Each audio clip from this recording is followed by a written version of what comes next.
Ladies and gentlemen, welcome back to another episode of Bumps and Bruises podcast, episode 24. We got the whole crew here again, and we are ready to rock. Gentlemen, what you had going on? Oh, I've been tired. He said, that's all I got going on. I'm tired. That's about it. Hey, trying to make sure I catch some good wrestling. That's really about it. Still like Trick and A. So I'm happy about that. You know, we still doing our thing. Brock Lesnar didn't come and take that title from us yet. So, you know. It might be coming. It might be coming. I'm chilling, maintaining, you know, and enjoying creating content and consuming content. What are you consuming? Just anime and wrestling, man, and good movies. That's pretty much it. So what happened on SmackDown, guys?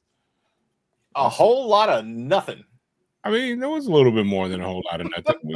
I mean, John Cena and R-Truth ran into each other. So, you know, that was a reuniting of R-Truth being like, you back?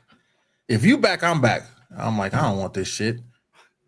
I thought of you as soon as I saw it too. I don't want R-Truth. I want Ron Killings. Well, apparently not a lot of other people did, even though they were chanting for him. And I guess that's why the chants were, we want truth, not we want Ron Killings. Well, they don't know him as Ron Killings. But some of us do. I mean, yes. Some would have been fine with it. For sure. But hey man, we know at this particular point in time he has creative control in this character. I think at this point with R-Truth, so he probably wanted to switch back. It's probably more laid back for him to, you know, try to break the boys on TV than him trying to be this. It's like it is what it is. I mean, this is true. You know, as a fan, you always want to see what you want to see. So that's all that really was. Yeah, like, you know, here's an example. Like, imagine Shawn Michaels got let go and he got brought back and he wasn't HBK. He was the hugging, loving, Jesus proclaiming Michaels. Where instead of him doing, you know, the split, he's like, I love you, Jesus. Not the stuff that he did when he came out and did that, you know, because that was still like him pivoting, showing his faith. But like, just I was like, we almost got there. We almost had it. Like him full blown, like saying a prayer after matches and all this stuff. And it's like, wait a minute. Oh, like, so we just have Tim Tebow.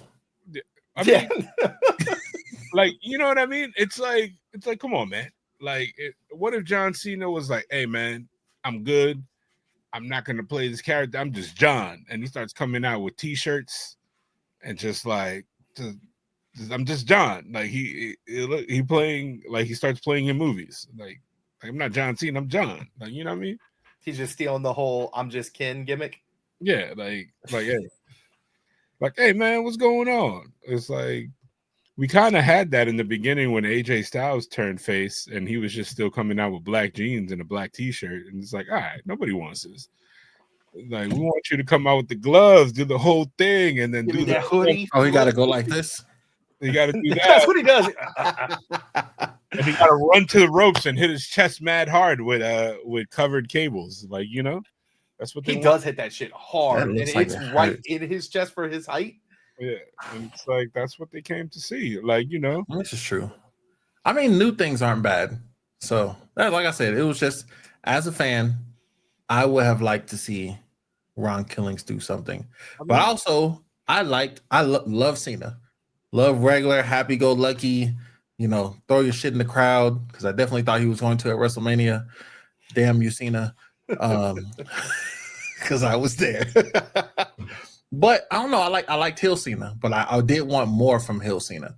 So I think the Heel Cena got stale because there was no baby faces outside of Cody that were at that level. Like, I don't know if you noticed, he jumped back and forth between shows to defend the title that's technically a Friday Night SmackDown title. Like, he had to go where faces were. Like, I thought he was going to pop up in TNA at a certain point. As a matter of fact, I said that. You said, Joe Hendry, what's up? like he just like he literally said it, and like it has nothing to do with the talent or the boys in the back. He was like, I beat everybody, and that's technically true. He beat anybody that was a face, that wasn't a tweener, that was ready to challenge. Like ain't nobody wanted to see Cena versus what's it called, Seth Rollins. Like if it wasn't involved with the Money in the Bank, like you know what I mean. Like nobody wanted to see Cena straight up challenge Seth Rollins. Like think about that. Like that would have not worked. I mean, like I said, I totally get what you're saying. I get where you're coming from, and you are right. Just it was different. It was the one thing we did not expect to happen with the Cena character. But was going to go heel. They took it as far as they did, and they can't give us Cody and John Cena multiple times within his retirement year, his retirement circle, which would have been like, wait, so we wasted his entire year for him to fight Cody multiple times? Cody Rhodes. Cody Rhodes. He fought him twice. And that happened. Like I guess Roman schedule did not allow him, because then you don't want to see the tribal chief just be another notch on the belt. Like, you know what I mean? I mean, they could have fed him Jey Uso. Jey Uso's a babyface. He just get blown up too much. Like he's so used to that tag team life. Yeah, but it's like, do you want to see John? Then it would have been the narrative of like, here we go, John Cena killing another push. Right. Like I don't know if you noticed, ever since Jey Uso lost his belt, they've been very, very protective of his pins and losses. They put him in positions where they were like, all right, he's vulnerable. We can't let this man, because he would have gone up and lost, straight up just lost to Cena. It would have been different. Like when Cody lost, you were kind of like, all right, John Cena cheated. But if John Cena would have done the same exact spots with Jey Uso, it would have been like he would have lost anyway. Like who in their right mind? It would have been like, remember when Jey Uso first challenged Roman Reigns, back when Roman Reigns was fully healed? There was like, I sat there, people were like, yo, I think he's gonna take it. I was like, you really think Jey Uso, just because he got a new t-shirt and changed his name slightly, he's gonna beat the guy that's held the belt for 3+ years, the guy that double stacked 2 legends at a WrestleMania? As soon as I saw that, I was like, they need to build up somebody like Superman in order for him to win. Like, yo, you don't. Like, I don't care if you're walking out the building, but the fact that he was cool with double stacking what's it called? Daniel Bryan and Edge. And then him all of a sudden, I knew at a certain point he wasn't gonna lose it to LA Knight. He wasn't gonna lose it to like Drew. I was like, yeah, that's not happening. It's somebody that is neck and neck with him in terms of like how crazy. Literally, he was the Mega Powers. Like that's a way better version, because if you go back to the 80s, and I'm gonna say something controversial, I don't think Macho Man was there when they did the Mega Powers breakup. I think Macho Man was there a year after, but when they broke up, I don't think Macho Man was at that level. It was more like kind of like Finn and Dom like a year and a half ago, where if they split them, like you knew Finn was gonna beat him because Dom was not there in popularity or skill wise. You know what I mean? It would have been too soon. I always go with wrestling logic. Like my wrestling logic, jumping a little bit ahead, is telling me that the fatal 4-way, LA Knight is strictly there to take the pin. 1,000%. That's what my wrestling logic thinks, because they're not going to do a double pinfall on CM Punk. They're definitely not going to bury Jey Uso. I think they moved LA Knight with the sole intense purpose of him, like, losing. Maybe he's the guy that gets pancaked somehow by a new turning member of the Vision, and then he's going to be like, man, every time I'm so close, I never get it. Yeah, that's I don't know. That's just me. Like, I feel like your wrestling logic is like the Pixies and Fairly Odd Parents. Like, you ain't got no Fairly Odd Parents. You got Pixies. What's around with you? Because it's so straightforward. It's the facts. Ain't no color gray. Yeah, I just like I think that's where they're going. Just I like mean, you said I honestly think that, sticking with John Cena, when him and Brock Lesnar finally get in the ring, if that's going to happen, because they haven't officially announced it, we're waiting with bated breath. I guess Friday is when it's going to happen. I think John Cena is going to lose, because what is not a John Cena storyline than him being the babyface doing the comeback? I think it's going to be a minimum of 2 matches, and John Cena is going to be the conquering hero when it's all said and done. you think he's gonna lose to Logan Paul, or are No, you talking about I'm that talking. other guy that we don't talk about? That one. I'm talking about Brock Lesnar. I think he's going to be at the PLE in Paris, or if not, it's going to How definitely. did you leap to Logan Paul? Logan Paul is. I think he's Logan facing. Paul is who he's fighting in Paris. Who? Are you sure? John Cena. Is that I honestly missed that was announced.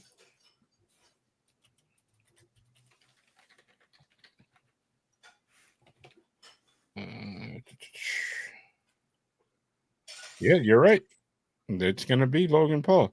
It was my Fairly Odd Parents. Well, he's gonna beat Paul, of course, or Paul might get the win because Brock Lesnar's gonna show up. I 100% believe Brock is gonna show up at Clash of Paris, and it's gonna be booked a certain way where Brock does 50-50, or Brock is gonna beat his ass all the way through. And then all of a sudden at the pay-per-view, Super Cena is going to come back and beat him. And let's ask the Black Square. What do we? I was like, he just ejectocito cuz himself. Well, I think R-Truth is gonna return to form, and it sucks. You can say whatever you want, but arguably the most entertaining R-Truth has been in his entire career is in the role that only he could play in WWE. Facts. I mean, the only other people gonna be like, oh man, you're gonna go back to soft shoe? And I was like, nah, he literally has won a shit ton of championships doing his shtick, which is not quote unquote soft shoeing. It's him being not even ignorant. It's more like him being oblivious to things to a comical end. Like, that's what makes it work so much, is that he's not an idiot. He just doesn't care. So because he doesn't care, yeah, he's like literally me sometimes when I like, wait, what? We're not doing this? Oh, I didn't know. Look, like only he could do that, because at a certain point it would be corny. He has nobody could downplay his stick. Like this man had grown adults taking pictures of the air, bro, as Lil Jimmy, of the air, bro. He sold t-shirts. His segment that involves the person that you do not like, Brock Lesnar, like that. That one was hilarious.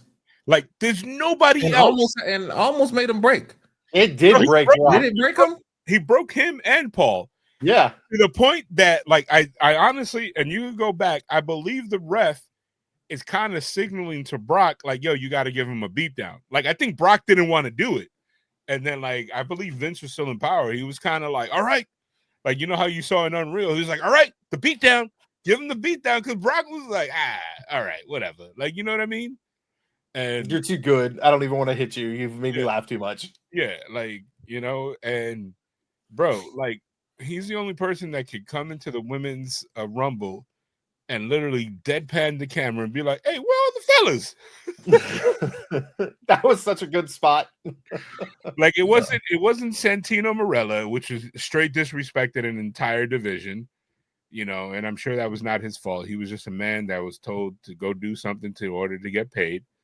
But like his spots are like very intelligent. Just like the New Day are the only ones that can pull off throwing pancakes and having a cereal called Bootios. Like, now being grieving widows for their lost titles.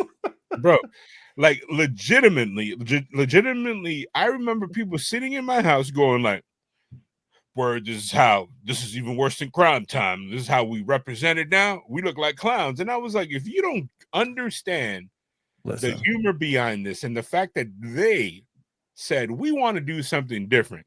And if you think about it, the way Austin explained it, that was a horrible gimmick. He was doing more of a mockery of it because he said we were going to be old school preachers. And that would have been more of a caricature than everything. Yes. Yes.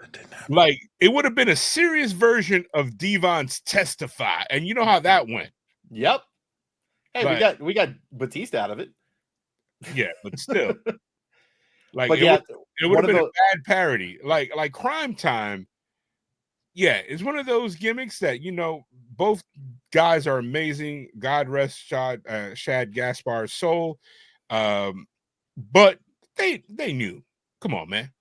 Like, and I don't care. Like, hey, like, what did Flavor Flav say about the roast when he got roasted and they were calling him all types of N-words?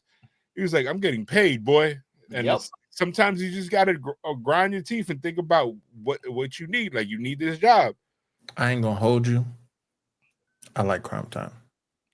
I did too, but as a New Yorker, they literally were like, "Oh, this is what all urban people in New York are." Like they really dialed it up. That was a lot. Yo, like the pocket checks of random white people, literally running the pockets. And I was like, "All right."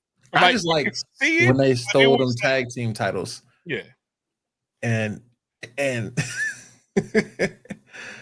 I want to say that the writing was so pushed to the stratosphere in terms of caricature with Crime Time.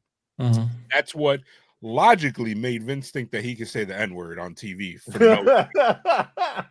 just for no reason. Like, I think honestly, he probably thought that, and it was for no reason because there's no reason his character, John Cena, played an urban character for 2.5 years. Not one time did he even as a heel try to say the word.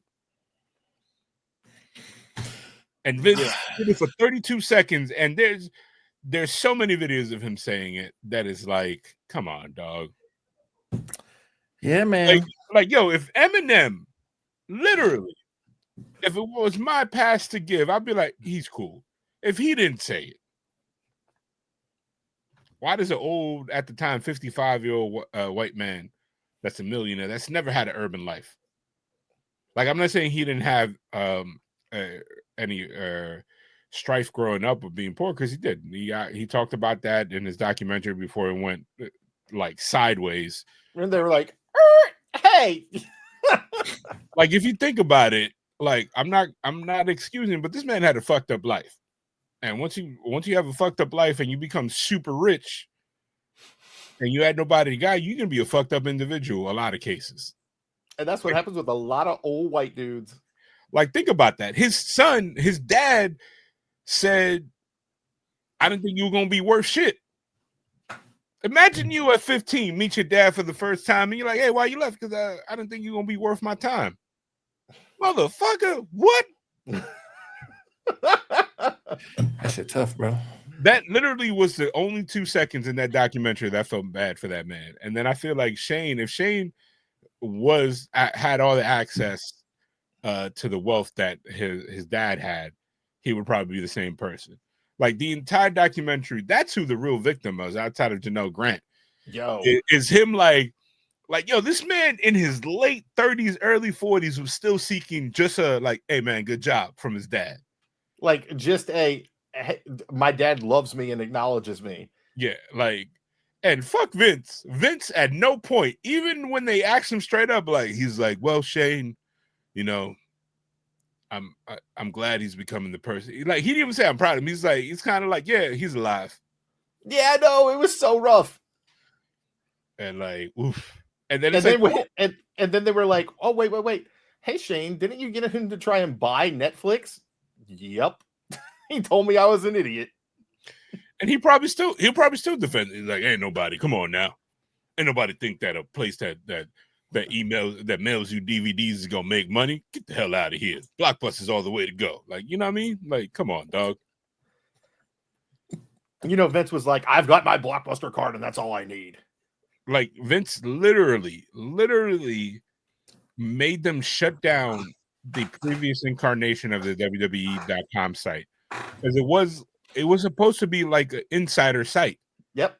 Where they gave like, you know, kind of like Dave Meltzer-esque like rumors and stuff like that, and he was like, ain't nobody buying it. That site needs to be just to buy stuff. And he's then like, get rid of that. Don't break kayfabe. And then look at now, you know, it is what it is. Nobody gets to see behind the curtain. But yeah, it's so going back, like I'm happy because I'm almost certain that they kind of went up to Truth and they're like, hey, do you want this? We ain't really got nothing for you, but do you want to go back to this gimmick so you can be on TV? And he's probably like, okay. Like, all I wanted was to get paid and for me to count down and being able to work on my music and be R-Truth out in and out of the WWE. Well, and two, that segment was really well done. Their little mirror moment, they did a great job on that. There was only one hiccup, but everything else was really well done. Their timing was good. What's that? I said, what do you call the hiccup? There was one point that they went to raise hands that the timing was off. Yeah. But everything else was solid. Yeah, it's pretty cool. Yeah, I thought they did a great job on that, honestly. And then still, it's just him saying that they're like, honestly, R-Truth is just saying I'm R-Truth, but he completely still is Ron Simmons. He ain't wearing no crazy shirts. He literally rocking a Rolex, wearing a tank top. Shit, he's Ron Simmons. He's Ron Simmons. No, he's Ron WCW champion. No, he's like Ron. Sorry, I said Ron Simmons. I apologize. He's Ron Killings. I wasn't gonna call it out, but somebody felt the need to. I was like, you know, and this is not the first time that R-Truth has switched sides. You remember how like 2 weeks after him and the Miz were terrorizing the entire WWE, he was just like, all right, y'all, what's up? Like, wait, what? I'm back. Like, where's my 24/7 title? Like, you know, like, first of all, people are like, oh, he got the 24/7 title. Like, I would argue that belt was made to push him, because ain't nobody else made moments with it. Who else do you associate with that belt? I don't think it was made for him. I think that they went, we need to give him something to do. And then he did so much with it that they were like, just, it's his now. Yeah. Like, because the other person that did something with it was Rockstar Spud. Get me there. Something, I think. I mean, you saw a lot of Tozawa back then. No. But Tozawa arguably right now is the guy. He gets more minutes than anybody else on TV. Like, literally, he wrestles maybe once every 3 months, but he's on every Raw. And half the time that he is scheduled to wrestle, he gets beat up at the entrance, and you're like, nope, somebody else go. He is skating. He's like the guy. He's like the Ben Simmons of the WWE. He's like the dude that gets paid like a superstar and doesn't have to do shit. Although his at one time tag team partner might be that role. Where is Amos? You talking about Otis? No, Nigerian Giant. Omos he's still on the shelf, man. I honestly believe that until you see the release, I think the WWE is just literally waiting for an idea that makes sense. Because if it's Tonga literally got signed 2 years ago before he made his debut, I think at this point everybody else should be patient. Like, you know what I mean? Like, this man literally, they were like, hey man, end all your commitments, you're now signed to us. And he's like, all right, cool, what do we do? He's like, we'll let you know. Stay at home. We got ideas brewing. We're gonna let them percolate. And like, he probably was like telling, like, I think I'm gonna get cut. He probably like coming up with promos for his redesigned gimmick, and then all of a sudden, like, oh yeah, man, you're on TV next week. It's like, you ready, right? And he's like, huh? What you mean if I'm ready? It's like, but that Cena moment led us into what was, in my opinion, the biggest part of Raw, and that was the main event. What? SmackDown, excuse me. I'm here. I got you. I know. No, but Marcos and I are all on. over the place. Hold on, but you can't ignore the fact that we got Sami Zayn in a title picture for another weird situation. He's not even a part of their Friday night roster, but I think he's going to be the opponent for Solo Sikoa.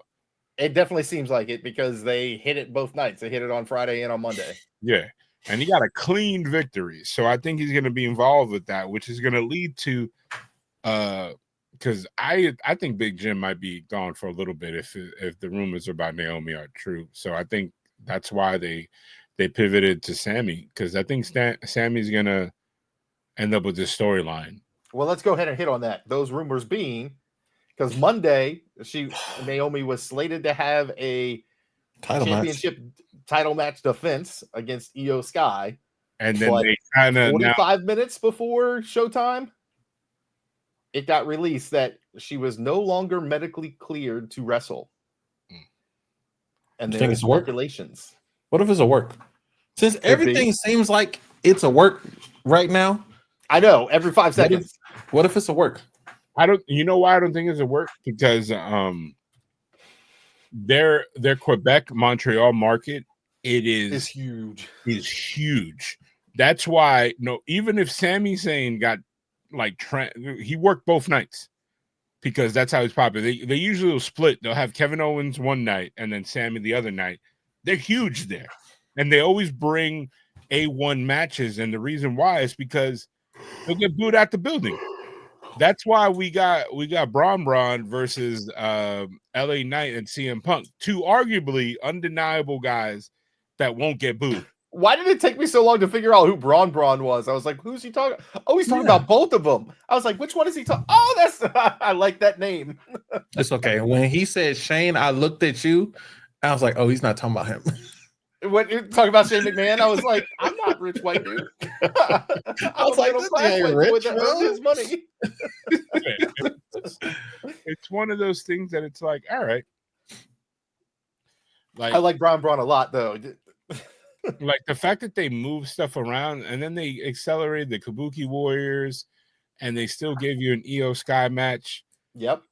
Like that was a scramble. I don't think that legit was a situation where they're like, oh, we don't know. I think that was a scramble. I don't think it's storyline. I think whether the rumors are true of her being with child, and if she is, congratulations. If she isn't, I think it might be an actual injury. Maybe it might be she might have the flu. Who knows? Like, you know what I mean? Like, well, she did have that video where she was rolling around on her suitcase scooter and face planted. It could be that. It could be hit that little lump. Yeah. She said, okay, so do y'all think if she is pregnant, which once again, congratulations, if she is, that she'll get a push when she gets back, kind of like how Becky Lynch did?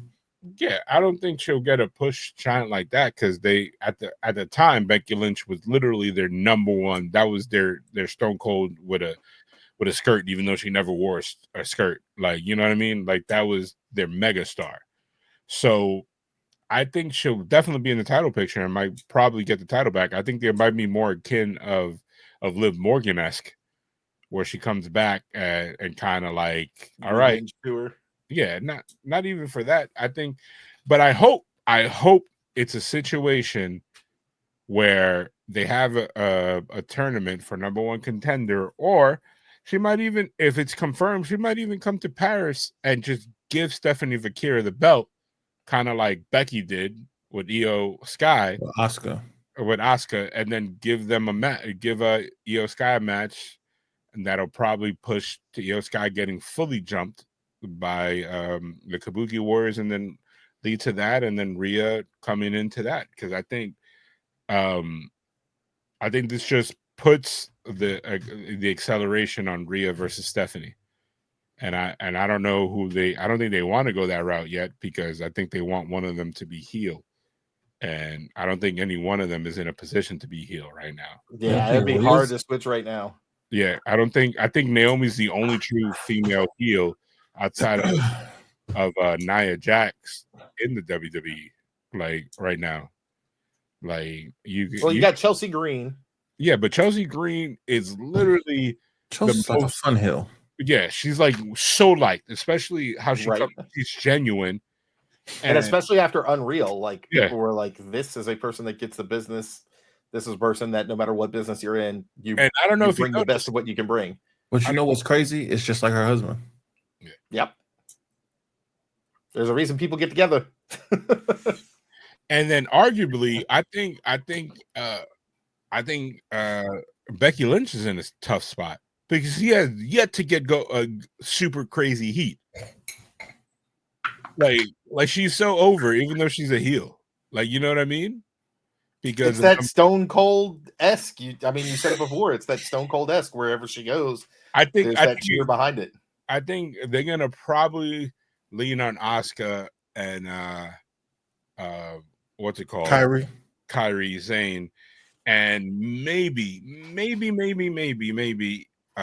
you do Bailey, but I think it should be Lyra Valkyrie because she's ripe to turn and become an unhinged heel.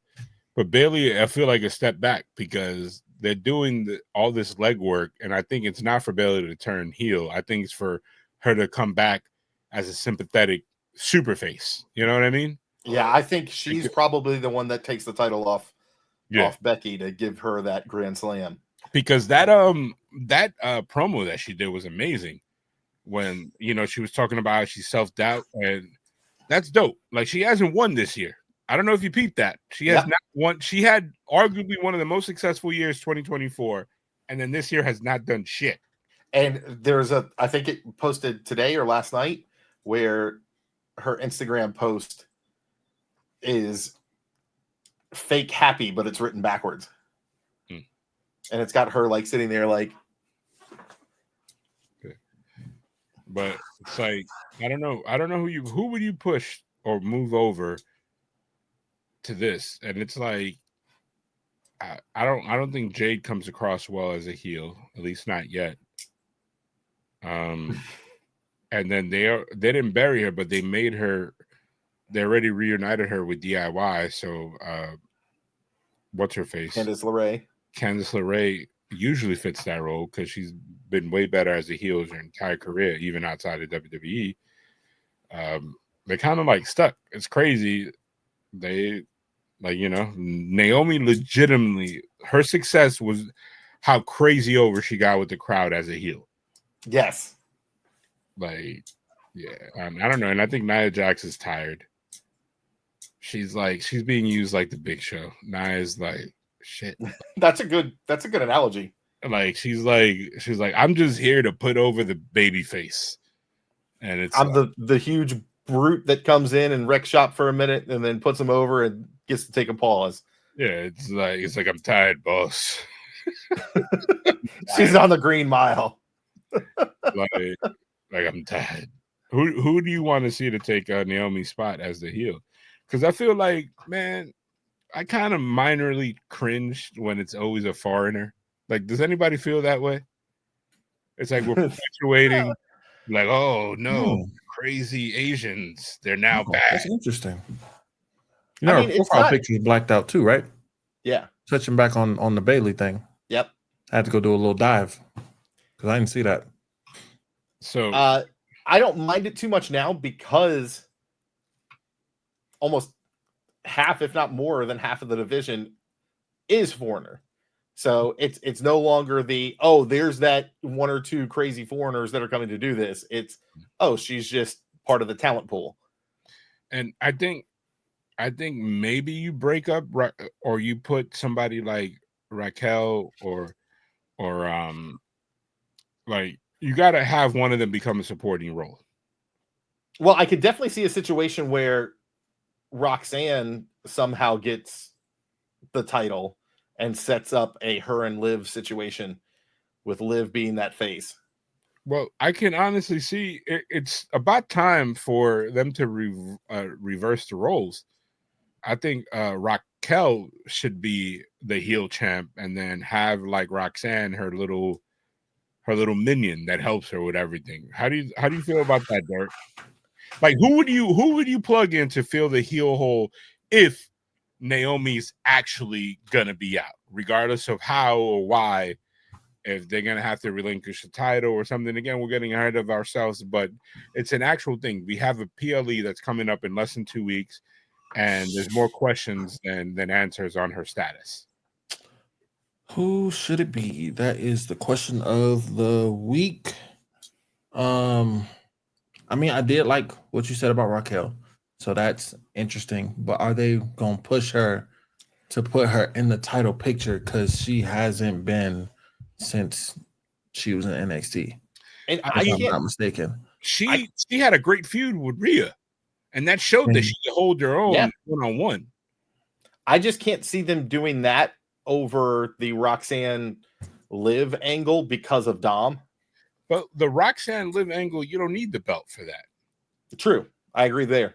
Like I think if they go the route, That's just a repeat of her and Rhea, right? If that's the case, yeah, everything don't need to repeat. I think you open up a whole can of worms when you have a face Stephanie Vakir, assuming that she's going to be the one that's benefiting the title, versus 2 Latin ladies running the division.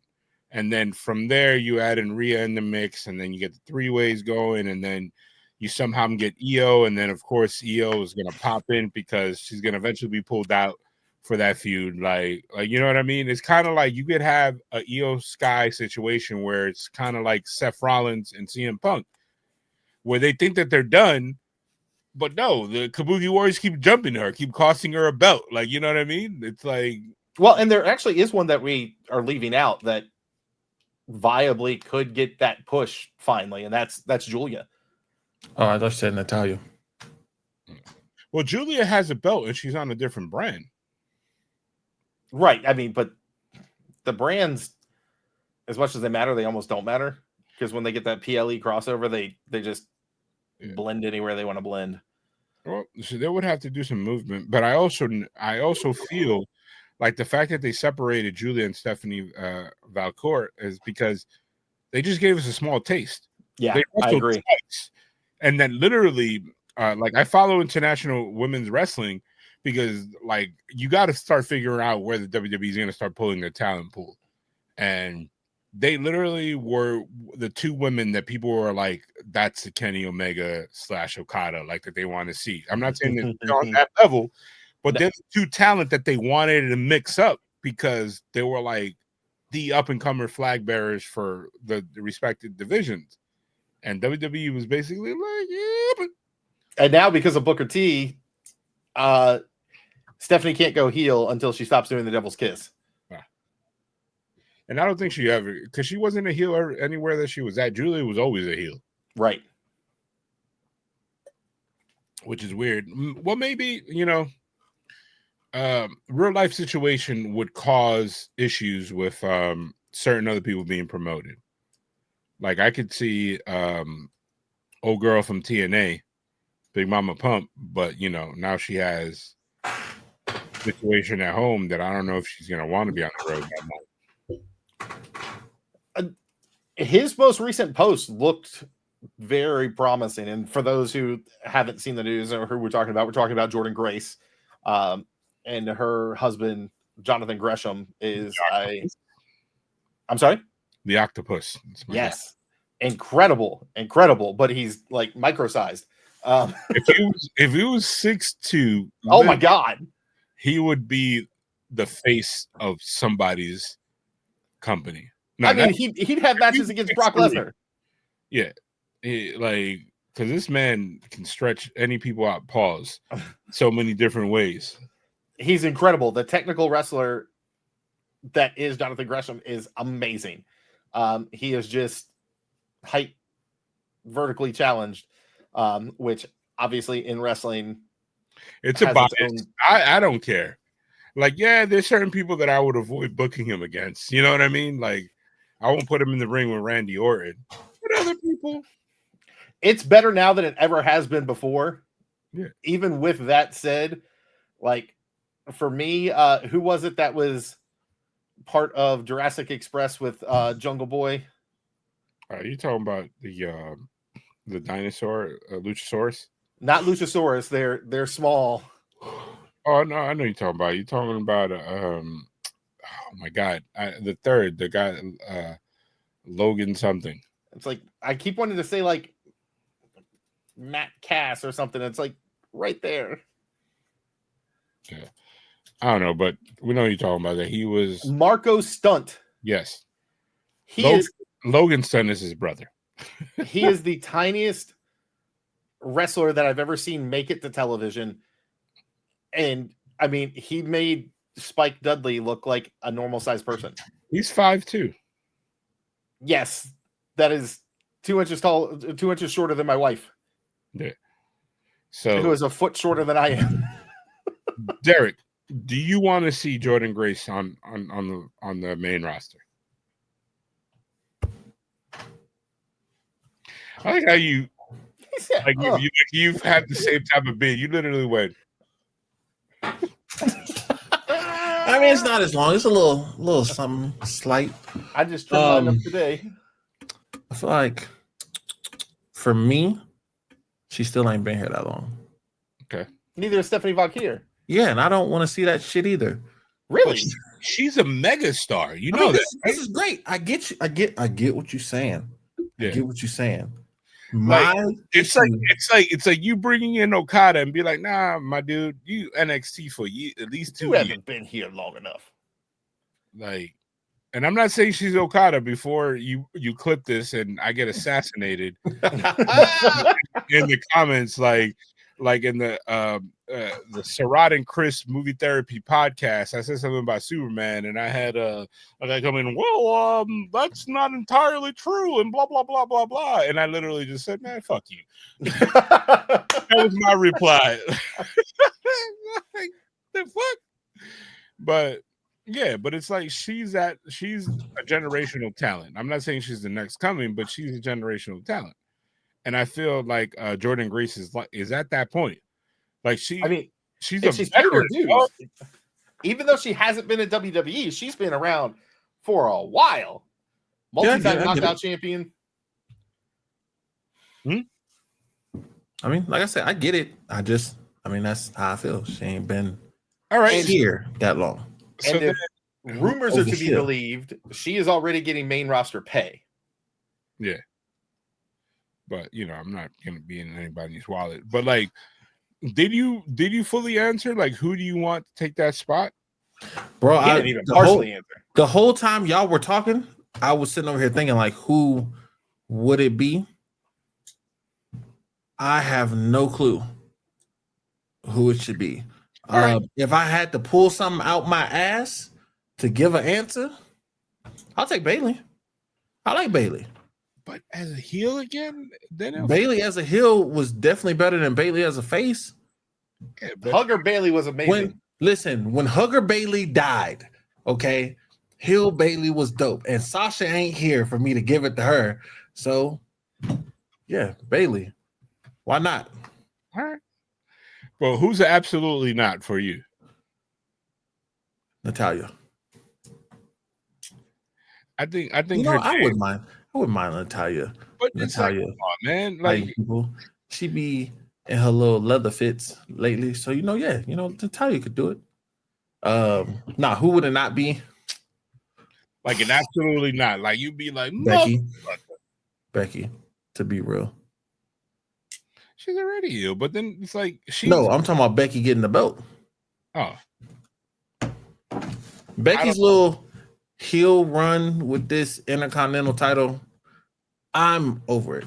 Personally, That's me. You know what I'm saying? You don't feel like she legitimized the belt? No. I think legitimized it for what? The belt just got here. But you don't think that, like, if somebody else gets it and beats her for, you're like, all right, they're doing something with it because Becky had it instead of this Lyra Valkyrie. No, I think it would have been better if it was Bayley in that spot and not the girl that just walked back in the door and went, I'm back, it's mine. But that's how it goes for her, though. But I believe, and correct me if I'm wrong because I'm not part of WWE Creative, I believe the whole workaround was because management did not want to make Bayley heel. You said the whole reach around? No, the whole workaround. Nope, that's not what he said. But they're about to do it now. So what was the point? I don't think they are. You don't think she's setting up herself to be a sympathetic, like Sami Zayn-esque, like, all right. Nobody want that. Sami Zayn don't even want that. It's very like on that edge. It could either be like I've done so hard and worked, you know, put in grind and just kept it, and Becky came back and took my spot. So love me because of everything that I've put in, or I've done all of this and I still didn't get my shot. So F all of you. I'm just taking it now. Okay. But is that what y'all want to see? Y'all want to see the oh, please help me. I mean, yes. I want to see Naomi. Listen, sir. Look, he might have to leave and go take care of little Jimmy. Like, hey, I don't know. I'm almost certain if the rumors are true, the reason why she's in this spot is because she took care of little Jimmy. Yeah, little Jimmy. Anyways, but I just wish the WWE invested more time, kind of like some simple formula works. Rusev and Sheamus can wrestle each other until next WrestleMania, and you'll be like, man, these guys are ready to go anywhere because it works. Like, these guys, it's like literally, if it wasn't Sami Zayn facing Rusev, I 100% believe that Sheamus would have interfered. Yep. But because of that, like, I like that it's like, all right, out of respect, out of you, I'm not doing this. Like, you know what I mean? Well, you get that lightning in a bottle. I mean, we saw that in Carmelo Hayes and Andrade, that best of 7 series that they had. I'm going to argue they're a little bit different. I don't even think it's a lightning in a bottle. I think if you let people wrestle, that wrestling will get them over. I agree. I agree. Like, you had the lightning in the bottle part is getting those partners that can do it. Yeah. And at this level, theoretically, everyone can, but being able to do it and have the crowd investment and the excitement definitely doesn't happen every single time, because go ahead, Derek. The perfect point to that is Lyra and Becky. They thought it was there, and then it was like, no, but that was with a belt. I don't think that should have happened. You can't do that with a belt. You got to do that with people that creatively don't have anything going on. So you telling me we could have did Sammy and Karrion Kross over and over? I think they tried, but at a certain point, management's like, I don't want to see this. Unfortunately, the crowd did. I just think the build for the SummerSlam match. So who are we basing what happens and the success off the show of? Are we basing that shit off of management? Or are we basing that shit off the crowd that pay all the money to come and sit? I'm basing it on the fact if the management believes that. I think Sami Zayn and Karrion Kross were going to go that route, but something happened that real life happened, and his contract and everything, and the whole WWE always being weird about people getting over organically without them giving the approval. It's what happened there. I think they cut them at the knees, and you can tell me if I'm wrong or right. When they had Sammy lose on a Raw, and then 10 days later, I literally was at the pay-per-view. I did not know that they were facing each other until the night of. I was like, why is this happening? Like, they just fought each other less than 2 weeks ago. And that's how you do it. Like, we're not getting Rusev and Sheamus and Clash in Paris. We're getting them every night on Raw. Some type of it's hilarious. Like I think, if you think about it, Derek, and you might remember this, during the pandemic, literally, Dolph Ziggler and Drew McIntyre cut their gums on being the heels of the week. Do you guys remember that every night, every time whoever was the champion, they'll come out and be like, hold on. You got to face us, or this is our show. Literally, Drew McIntyre made himself a main eventer off of that spot. Because it doesn't matter. Yeah, because it was like, all right, even though he didn't win a lot, he just came out, did the Claymore. That's when he put over the Claymore. And him and Dolph Ziggler, nobody knew why they even paired together, because they weren't even a tag team. It was just kind of like, hey, man, you want to go beat some people down? It's like, all right, let's go. And it's different motives and everything. And, it happens. I think that's how WWE should book women's rosters sometimes, and it doesn't have to be for a belt. I mean, they need to book their roster in general like that. Tag team division, women's side, mid card. Like, if it's working, let it cook. If it ain't working, then fix it. But if it ain't broke, like on the carrying cross side, let that shit cook. Like, I honestly, like, yo, if WWE pay per match, Braun are getting the biggest contract, the biggest paydays, because they're on everything. They're always there, even if it's just an attack at the end of the show. Yeah, like because that's their position. That's how they put people over. And then when they start their internal storylines, when they start splitting off individually, you're gonna be like, man. At a certain point, the crowd is gonna have a feeling for each person. You know what I mean? I am absolutely, now that we're talking about it, I am absolutely gonna leap ahead to the Monday Night Main Event and just talk about Bronson coming in with those shoes hanging around his neck. Look freaking great. I hope he really travels with them. I know. I hope it's not like he gives it to the production and they put it in the production stuff. And next time I just hope they don't stink. I wouldn't think so. They're probably brand new. No, they weren't brand new based on the heels. And first of all, they might have been somebody just bought them that looked like, because those Jordans are definitely Jordan mid ones, which I haven't seen Roman Reigns actually rock in a segment in like 4.5 years. Right. And then the other ones were the Mexican Jordan 3s, the Spizikes. But I thought the Spizikes had the plastic little anchor tie to it. I don't know. Those are spikes. Those are not Jordan 3s. And I pulled them up because I was like, wait a minute, because I have the Jordan 3s that they look alike. They're the fire red Jordan 3s that they look alike. I'm about to say, if you turn around and be like, yeah, they're like these. I'm about to say, you goddamn shoehead. No, I got them. They're downstairs. I believe it. Yeah. I believe it. The Spizikes have the plastic shoe, the plastic lace holder on the backside. Okay. And it doesn't have that. So that maybe they cut it off. It could be modified. No, but like literally, like Complex did a whole thing about when he first stole them. Like, it's like, nah, like, now, you know what? You want to pop me as a shoehead? Right. Some band Jordan 1s. Like, you know what I mean? Some shit that costs like $1,000 on StockX. Well, he probably got them. I know he does, but then he probably like, I'm not gonna let you take one of my grails. Like, you know what I mean? Like, these are custom 101s. Like, he could have easily taken his custom Jordan boots that he wrestles in, but notice he ain't touched those.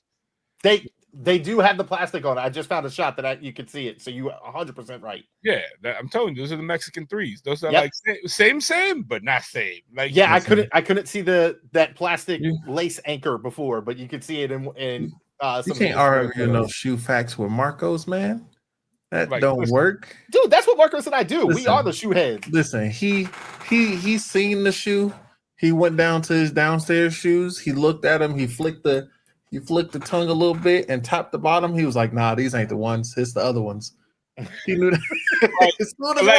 He licked the bottom of it to make sure it was real. He said, Yeah. Smelled the glue. No, but like, all jokes aside, when he took people were like, no, not the breads. I was like, dog, those are mids.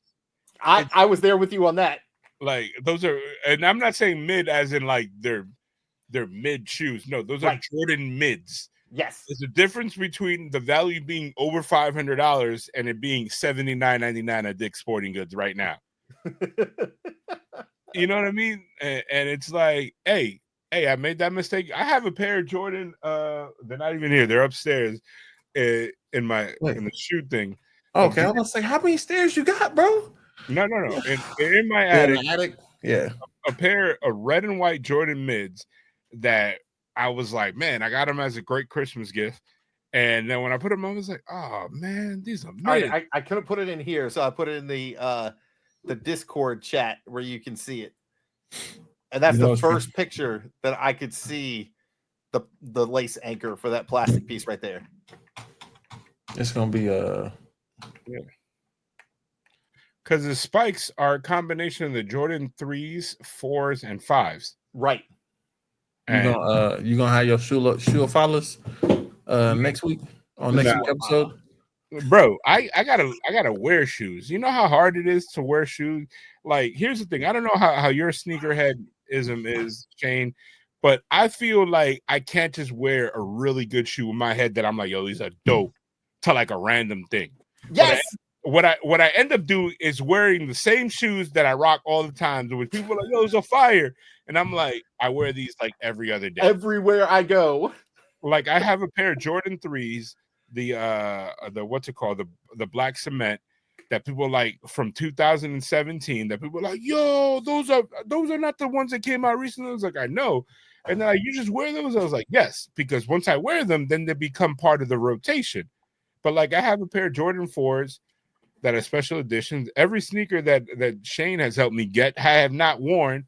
I was surprised that I wore the Kobe's, and it was because Lily said those go with your Kobe basketball shoes. That's what she called them.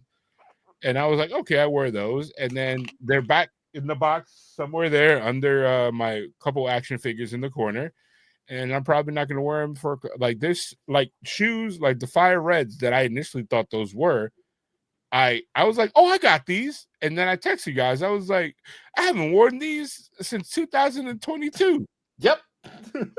It's crazy. I wish I could be a shoe head, man.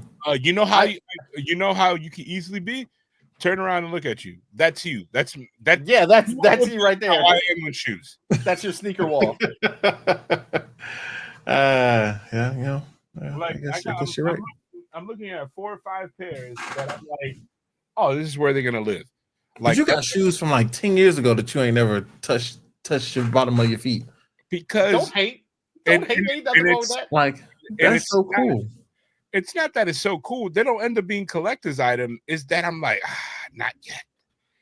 And then, I'm like, so I had a pair of actually it was the first pair of Jordan 1s that I ever got. And I'm like, I'm waiting for something special, to be able to wear these. And finally we had a big work function and we had to like suit and tie and all of that. And I matched the colors of my outfit with those shoes, put those shoes on and went. Everybody else is wearing, their loafers, their wingtips. I rocking with the Jordans, and everybody's like, oh, damn. CEO of our company came over and was like, I like that. And then the next corporate event that we went to, he was like, hey, we're not doing regular shoes. We're ordering everybody custom tennis shoes because when Shane wore these, they were like showstoppers. I was like, done it. I'm here. I made it. Like, and then there's certain shoes that I have to take them straight on feet. Like, as soon as I get them, like, I'm rocking them. Like, you know what I mean? Like, and the one pair that I can remember that I was like, I almost put them on in the store. It was the big red boots. No, not the big. It was the Spider-Man Jordan 1s from the first ones. Like, those are so good. Yeah, like I like them. Like I got the second pair, and those are somewhere downstairs in the basement in the cave of death. That's where all my sneakers go to die. Like I have a whole bunch of dunks that I remember that I have. I was like, wait, I have a pair of these. Like I pulled dunks aside from when I go to Paris at the end of the month. That I'm like, these look like Paris shoes because it's colors that I won't ever wear out here. Like I got a pair of Pandas when you could not get Pandas, and I was like, I'm waiting for the day. We have another event. I can rock these Pandas. And ever since then, I'm like, when am I going to wear just black and white? That's so boring. I mean, I used my Pandas, and then I was like, okay, that's cool. And I got them for retail. Right. And then I was like, I don't like Pandas. Like, it wasn't that I don't like the color scheme, is that the shoe, the normal dunks, they're for narrow feet. The SP, they're so tight. The SPs are for wider foot. Like you seen Rand, Rand is about to catch a stray. Rand be choking his Pandas. I would do the same if I stuck my foot in mine. So like this, in the front of his foot. Oh, got you. Yeah, when I got my jaw one, the scratches that he got me. He was like, hey, you mind if I wear these around? I was like, no, you got them for me. They're fine. I'm not reselling them. And I got them in. I was like, bro, what did you do to these? Rand, like I love Rand, but Rand definitely wears his sneakers like a senior citizen. like if he's gonna sporadically break out into a basketball game, my man will rock him. What about you? I know you have size 19 and a half. I feel. Hold on. Without me even knowing, you wearing some Nikes or some Under Armour shoes? Me? Yeah. I wear Timbs and Jordans, bro. Which Jordans? Which Jordan? What's on feet right now? Timbs. Timbs is on my feet right now, black. Okay. I respect it because you actually have a proper use in Colorado. I don't wear them hoes in the snow. Why not? He's like, I only wear these when I'm going to stomp somebody. That's what Tim's are made for. I only wear them when I have shorts and a tank top to go with them. Crime time, baby. Shit. I'm either going to the construction site or going to run packets. No, man. Nah, I don't wear them when it's snow. I don't wear my my Timbs. I don't know. What, you wear Jordans? I wear the Jordans that I wear all the time, yeah. Which are what? I associate belts with you. I don't even know what Jordans you rock. I know you be having some heat because all you guys in the Bigfoot club, I'm a semi Bigfoot. I'm a size 12. Y'all be like 14 and 15. 12, you were so lucky. As soon as you right. as soon as you go over 13, not only are you fighting everybody, but you fight in limited supply because they don't make as many because it takes more material. Right. I like my ones. I got a good little pair of ones. Not a whole bunch, but I got a good little pair of ones. I only got one pair of mids, and I didn't buy them, and I barely wear them because they're like Lakers colors, and I'm like, bro, I ain't got no orange or purple. You know what I'm saying? Or no yellow and purple. This man just said Lakers were orange and purple. You know what the fuck I meant. I literally glanced over at them, but you know what the fuck I meant. Not orange. Yeah. So I also occasionally pull out shoes like this, random LeBrons. I used to rock LeBrons in high school. I love LeBrons, except LeBron. But I also used to wear basketball shorts under my pants in high school too. So I mean, because he was ready when that game break out. He was ready. Hey, as a '90s school kid, you had to be ready. Always ready. Well, that's why at you all times. baggy. And then I used to hate it. Now I'm like you ever seen the meme when the guy goes back? He's like, no. I used to wear the N1 shorts, which used to I still got a pair. You used to go deep into your pants. I still got a pair of N1s. It is like, yo, like at a certain point, I remember like, man, these are like what is the shit that you wear in they're like overalls. Like no. The shit that you wear in your pants, like the whole suit that you wear when it gets cold outside. Your thermal underwear? Thermals, yeah. I was like, not like the itchy shit. Like I remember, like I was like, man, like there was a weird point because we used to always wear ankle socks, even though we had long pants. I don't know what it was. The 90s was weird, bro. You had to make your ankle socks because they didn't even sell them back then. Listen, you had to fold the long socks. Yep. Fold that shit down or roll it down every now and then if that spot was right. I remember one day I pulled my jeans up, like like from the bottom, like when I used to sit, I used to pull my jeans up, and I was like, I had like this much of my leg bare. It was like the sock rolled down and then the long ass shorts. So I had about a 5 to 6 inch gap. That I guess it was there just to let it breathe. And then I remember you know what? I love the 90s because damn Jabot jeans, bro. They used to have jeans that for some reason, the relaxed style of jeans they knew they were baggy. But not baggy that you wasn't like an emo kid that their shoes dragged under, that your pants dragged under your shoe. You weren't rocking Jinkos? No, bro. I have a pair of like I ordered some like something from some site that like I love their t-shirts. I ordered a pair of jeans and I didn't realize they said flared. And I was like, I can't wear these. Like, yo, if I walk into a rest stop or a movie theater bathroom or any bathroom and it's multiple guys, I'm gonna have to cut off the bottoms and just abort. Like that's it. It's a wrap. Like, I'm not taking that shit. Like, imagine you walk into a baseball game with flared jeans and all you feel is puddle. He's just walking around like it's R. Kelly's basement. Like, oh man, like ain't nobody that's even more sanitary. I don't know what it is. At the first pitch at a baseball game, the men's room is like, bro, did he even teach you how to pee? It looks disgusting, it's bro. like It's like that at wrestling matches, bro. It's the splash zone. People don't I'm know like, they don't know what how to is hit the this? bottom. like, yo, like even the sinks is like, yo, who taught you how to be in public? Like, yo, cats be like, all right, let me hold my like, yo, where are you being, dog? Said your mama don't love you. Like, What hey, is this? and I'd be like Key and Peele, like the meme when he's sweating when I gotta pee next to a little kid. Because when this little kid turns around, and you know how little kids just turning their whole body, like, hey man, that's a damn catch case. I don't give a shit how young you are. If urine is flicked my way, you will get drop kicked. If I gotta fight, but then you gotta land in the piss puddle. No. Hey. It's gonna be a drop kick, and then I'm just stopping the end, just float and just like float out. like Fortnite, like.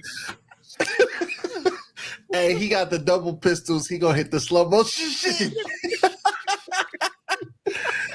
Oh my God! It's okay. I got bail money for you. I got you. If it ever happened, They're gonna be like, "How did he defy the laws of physics?" It was like his desire not to touch piss water. He ain't trying to land in the piss puddle. Oh, that's funny. Like, bro, I'd be like, "Yo," I'd be like, "You got it." Somebody can punch me dead in the face, and they're like, and they do one of these, like ladies. And I'm like, oh man, he wants to tussle. I'll be like, you got it, dog. You got a free shot in the bathroom. Because I am not pause.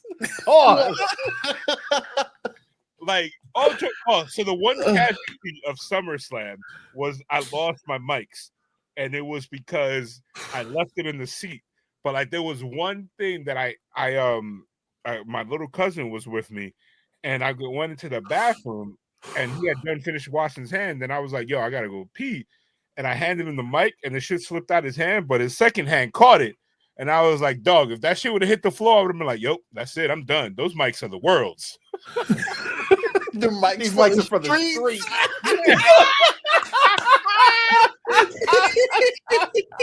Because even if the mics would have not fell out, all I've been thinking about every time I put them close to my mouth is like, oh, Jesus Christ.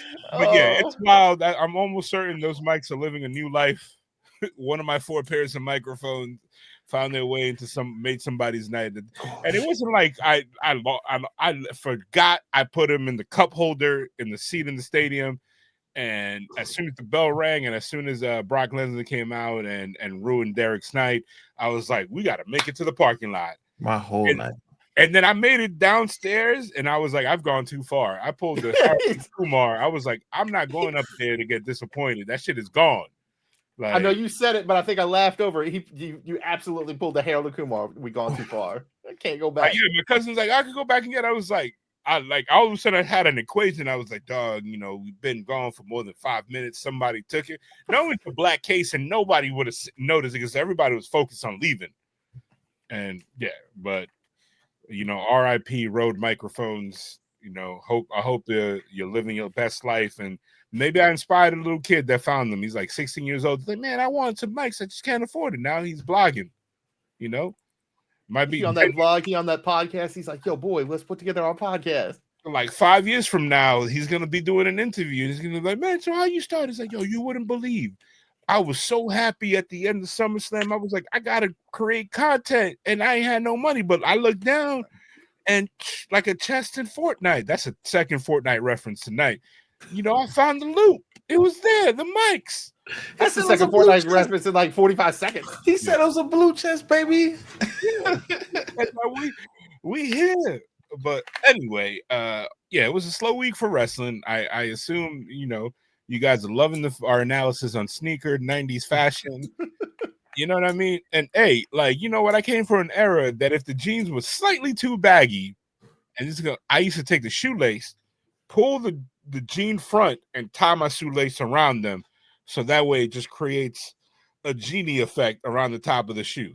I never did that. I never even saw that. Dog, like I'm gonna take a picture for you guys later, and you can put this on the clip page. Just a pair, because man, What did I forgot what the dude said and paid in full. Mekhi Phife, he said something about mouth or whatever. If your jeans are dirty and they're on your shoes, it was like, yeah, that was me. And I didn't even know I was doing that way before that movie came out. Let me find out Derek out here wearing Junkos, just engulfing his entire shoe. He probably was. He's dancing in the Jinkos. And you could tell when your pants are too wide for your shoe, when the back of your jeans looked like they were getting eat by the nature. You got that little thread bear back there? Yeah. It's like, oh man. Like those jeans, you probably hung them up, because I know some cats be like, no, you don't wash jeans after wearing them one time. You put them back up. And it's like, no, that's dirty as hell. I would wash the shit out of my jeans. That's why I went through so many pairs. Like, yeah, So what are we looking forward to in wrestling? Are we looking forward to anything wrestling related, or are you sitting there refreshing your news to make sure that one of our goats is not gone for an extended period of time? It's like, it's bittersweet. Like, if that's what she wanted and that's what happened, I'm super happy for her. For sure. That's a beautiful thing. But I'll tell you what. But also, I know what like, I'm waiting damn. for.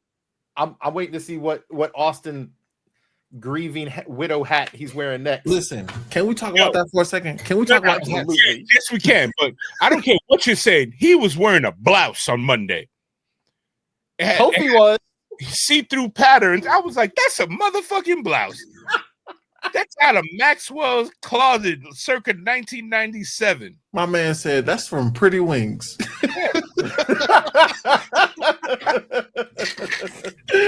Oh shit! Like, I never seen a grown man wear lace shirts. And but I ain't gonna hold you. That is so funny. I'm gonna let you. Come on, Shane. Talk about the post. Talk about the Instagram, Facebook post. Oh, yo, his letter to Mr. World Wrestling Federation.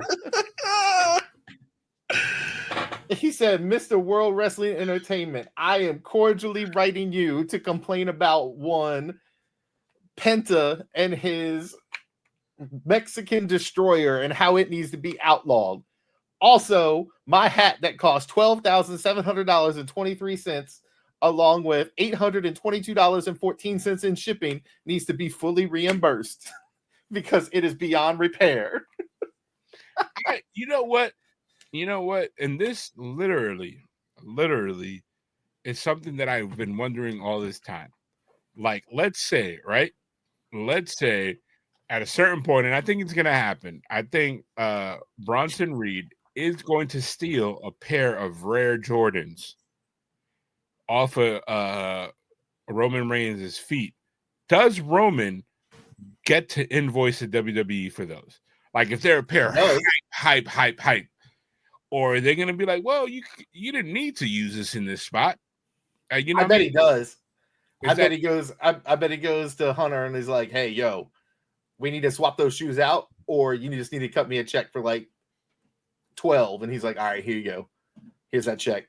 Because, like, I don't know if you noticed, every time a car is going to get destroyed in the back, it's a car that's either in a body kit to make it look more expensive, or it's an old-ass car. Like the limousine that Vince, quote-unquote, blow up, ain't no town car limousines running back then, dog.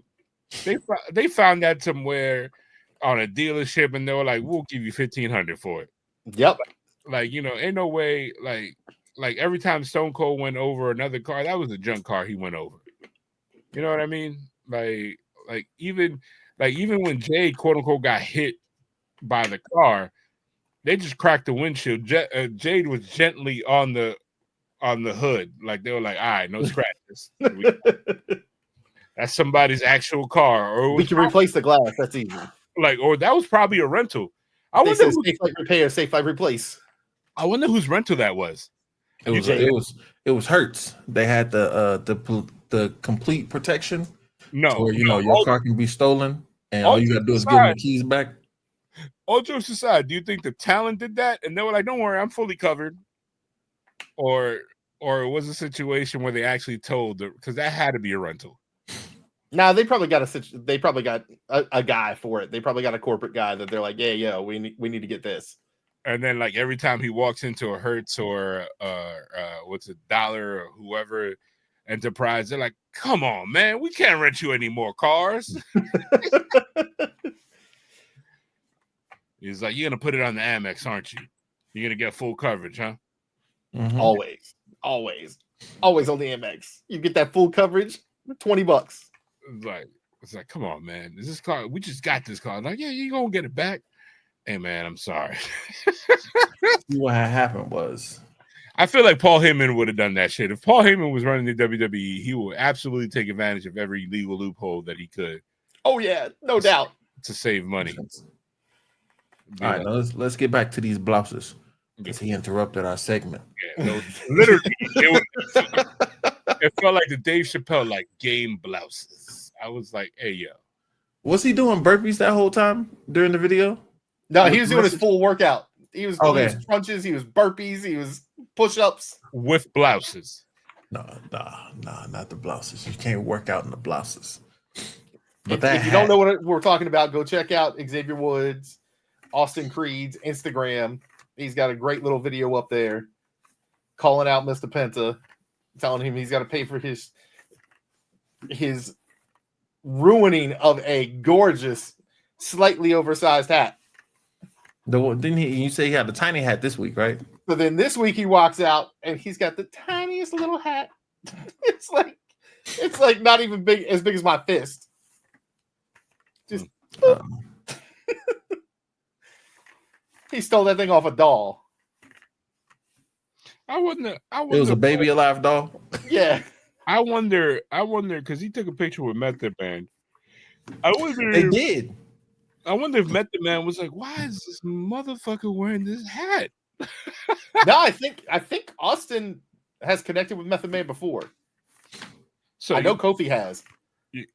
So you think it's kind of an explanation? And I think Method Man is a legit fan. I'm pretty sure he's a legit fan, so I think he knows what's up. Okay. I could be wrong, but I believe so. It's pretty interesting. It sure is. What are you over there doing, bro? Who? Are you wiping something off? Me? Yeah, you. I'm not doing anything. I'm literally holding my phone. Are you doing something, Shane? Shane is the one that's like. It sounds like somebody's like. I ain't cutting nothing. My hands is here. It's 11:30. Shane is doing.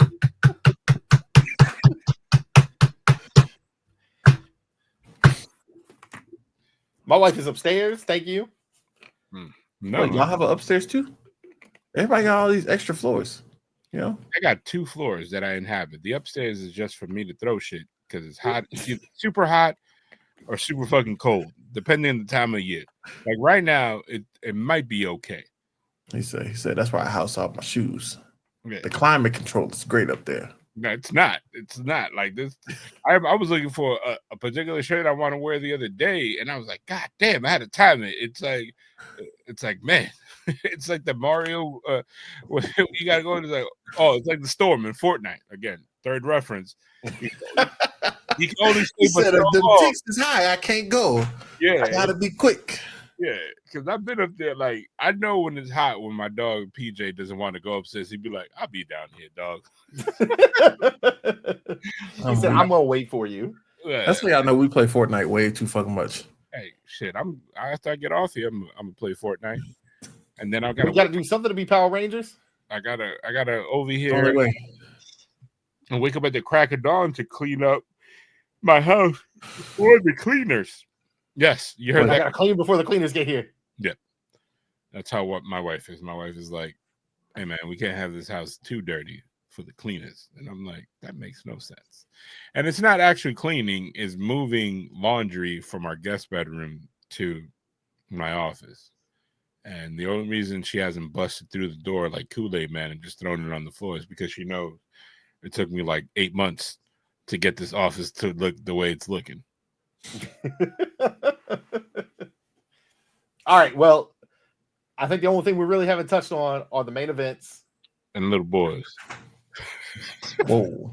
And this is how the episode ends, guys. And cut. No, I'm just making sure that people know that you're not supposed to. You know. Eminem, he taught us that. Yeah. What? That's you said the Eminem line. Oh, Touched on everything but little boys. yes. Oh. That was Eminem. Yes. I heard it the other day. I also am obsessed with this YouTuber that is like Derek's age, but acts like he ain't never heard Eminem or Jay-Z, and he listens to old songs and And reacts. he's like, oh, And then he jumps up and runs around. And then I'm like, all right, you're not that young for you not to listen to this, and you're way too old to act like you never heard Eminem, who's probably the highest charting artist of the last 30 years, like outside of his entire lifetime. Yeah, of like outside of what's it called, Bad Bunny and Taylor R. Swift. Kelly. No, Taylor Swift. Like if somebody come up to you like, who's Taylor Swift? You'd be like, really? Speaking of Bad Bunny, y'all see Happy Gilmore too? Yes, I did. Really good. What was funny is Nikki Bella did get cut from the movie completely, and then it's not completely. She's in the background in a bunch of shots. Is she? Oh, I totally missed her. Now I gotta go look. She's Becky Lynch's caddy. Oh, totally Netflix. missed it.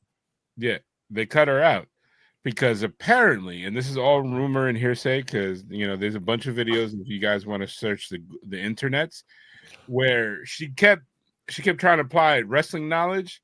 Like you ever seen how security or officers that are quote brought in, she was trying to steal every moment. Like she had one line and she was on in the background like doing this, like what, like overreacting or overacting, and then they were like, going into business, as they say in the business. Bro, they got cone heads on Netflix. Yeah. Anyway, so thank you everybody for joining us for episode 24 of the Bumps and Bruises podcast. This has completely gone off the rails. Derek, good luck in editing this. Shane Drizzen, thank you for delaying us for a couple hours. It's now past my bedtime. You guys have a good night and enjoy wrestling. TNA is on this weekend. It's going to be in Baltimore. I still don't know if I'm going. I might. Who knows? He's going. But have a good night, everybody, and thank you for liking and subscribing.